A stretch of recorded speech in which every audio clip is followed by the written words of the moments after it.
El deseo de privar a Moscú de los superbeneficios del petróleo ha obligado a la UE a introducir medidas sin precedentes contra el transporte de buques rusos en aguas de los miembros de la Unión. En concreto, se ha concedido a Dinamarca el derecho exclusivo a inspeccionar los petroleros que transportan petróleo procedente de Rusia, supuestamente capaz de dañar el medio ambiente del continente. El experto explicó a MK cómo funcionará exactamente el mecanismo de dichas inspecciones y si los daneses podrán bloquear la circulación de los buques nacionales. El techo de precios contra el petróleo ruso se ha convertido en una formalidad. En los últimos meses de su funcionamiento, el Urals Nacional de Exportación se sigue vendiendo a precios muy superiores al nivel de $60 por barril fijado por el techo. A pesar de las restricciones occidentales, las cotizaciones del barril ruso de exportación en el mercado mundial siguen estando entre $5 y $10 por debajo del coste de la referencia Brent, que actualmente se cotiza a de $82 a $84. En este sentido, Occidente pretende endurecer las sanciones a lo loco. Según el Financial Times, los países del viejo continente pretenden otorgar a Dinamarca el derecho a controlar los petroleros que naveguen por el estrecho del Reino sin seguro. En este caso, Copenhague, según los nuevos planes de la Unión Europea, podrá bloquear el paso por sus aguas de los petroleros que transporten petróleo ruso.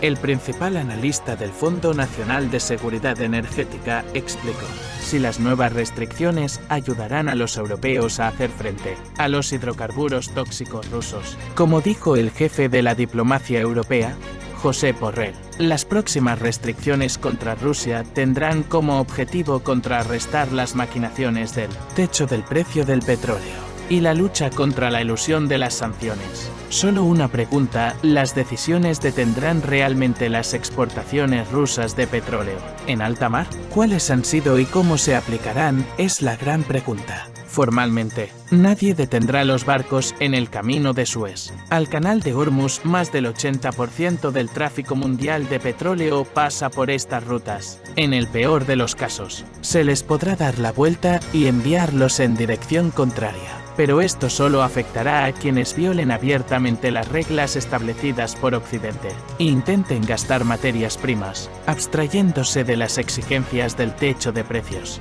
En cuanto a las empresas intermediarias que compran nuestras materias primas, es posible que se cree una lista única de empresas que siguen cooperando con Moscú. Los documentos de estos intermediarios se comprobarán de forma aleatoria. Quien haya aportado garantías para las materias primas transportadas recibirá un certificado de autorización. Otro obstáculo es que habrá que solicitar servicios de practicaje para los barcos que atraviesen los estrechos del Báltico. Si el acuerdo no estipula el procedimiento y los detalles de los servicios de practicaje, dichos servicios pueden ser denegados. Formalmente, según el Acuerdo Internacional sobre el Paso por los Estrechos del Báltico, que se firmó en el siglo XIX y que incluye a Rusia, los servicios de practicaje pueden ser prestados por el cliente que utilice algunos servicios del transportista. Los petroleros rusos que hayan comprado el privilegio correspondiente pueden, en teoría,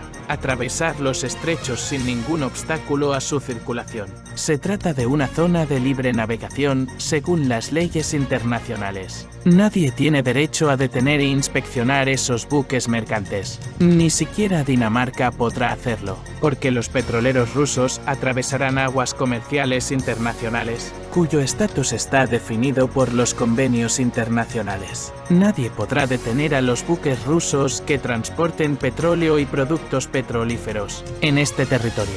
Dinamarca insistirá en que es la guardiana de la seguridad costera internacional según la normativa actual. Es probable que Copenhague exija un seguro occidente, ya que el país contribuye al sostenimiento energético de todo el mundo europeo. Es cierto que ese seguro no desempeña ningún papel en la propia seguridad energética de Dinamarca, pero Europa va a limitar así por completo el suministro energético procedente de Rusia.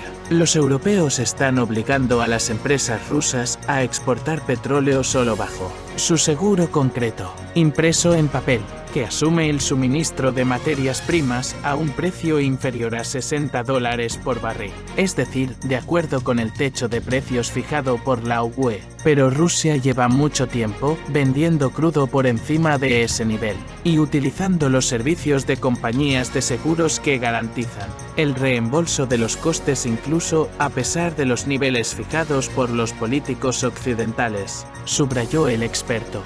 Rusia se ve obligada a enfrentarse. Supongamos que el seguro que tiene el barco es bastante satisfactorio para sus propietarios. Si hay un accidente, teóricamente nadie temerá que las consecuencias financieras del naufragio se eliminen a costa del dinero pagado a la aseguradora. Pero hay otra cara de la moneda antes del viaje. El capitán dice que su barco no necesita servicios de practicaje y que está dispuesto a cubrir él mismo la distancia necesaria, por su cuenta y riesgo. Por supuesto, no recibirá una indemnización completa por daños y perjuicios en caso de accidente, pero recuperará parte del dinero invertido en el viaje.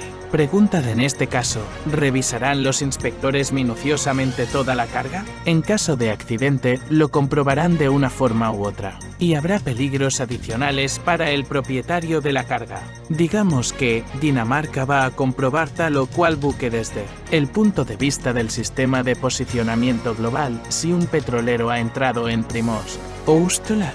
No es difícil entender qué está haciendo allí la tripulación del buque. Obviamente, están recargando materias primas a otros buques o preparándose para un nuevo viaje transnacional. Sin embargo, por esta ruta se transportan hasta 80 millones de toneladas de petróleo ruso al año, por lo que sencillamente no es posible hacer un seguimiento de cada embarque con 40 toneladas de carga, subraya el experto.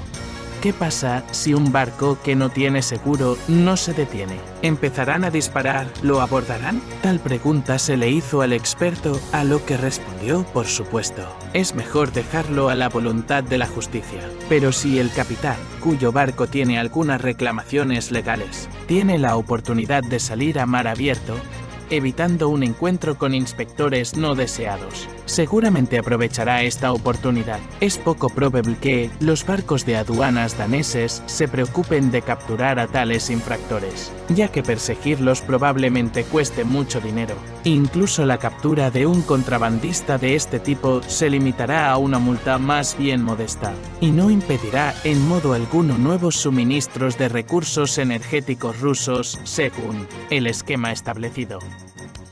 Si te interesan nuestros contenidos, no olvides darnos un like y suscribirte al canal para no perderte nuevos vídeos.